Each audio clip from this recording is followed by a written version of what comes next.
उल्हासनगरमध्ये एका घरात सिलेंडरचा स्फोट। उल्हासनगर कॅम्प 4च्या 10-4 परिसरात एका घरात सिलेंडरचा स्फोट झाला। स्फोटानंतर परिसरात एकच खळबळ उडाली। आगीची माहिती उल्हासनगर अग्निशमन दलाला कळवण्यात आली। त्यानंतर अग्निशमन दलाच्या जवानांनी घटनास्थळी येऊन ही आग विझवली। सुदैवाने या आगीत कोणतीही जीवितहानी झाली नाही, मात्र घराचं मोठ्या प्रमाणात नुकसान झालंय।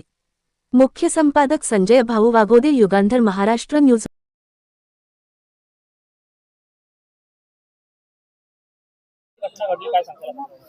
सर, माझी मुलगी माझ्या घरामध्ये होती। 15-20 मिनिटांपूर्वी ती तिच्या घरी आली स्वयंपाक करण्यासाठी। तर दरवाजा खोलल्याच्या नंतर आगीचा स्फोट दिसला तिला आणि ती ओरडत सुटली। तिच्या घरातल्या भरपूर काही नुकसानी झाल्या। त्या नुकसान भरपाईची आम्हाला काहीतरी हे द्यावी, हीच मला सरकारला विनंती आहे। याच्यामध्ये काही जखमी वगैरे तर नाही कुणी झाले, की तुरंत बाहेर, पण घरामध्ये भरपूर नुकसानी झाल्यात, त्याची भरपाई द्यावी हीच मी शासनाला हे करते, नम्र विनंती करते बस। मी संगीता गायकवाड।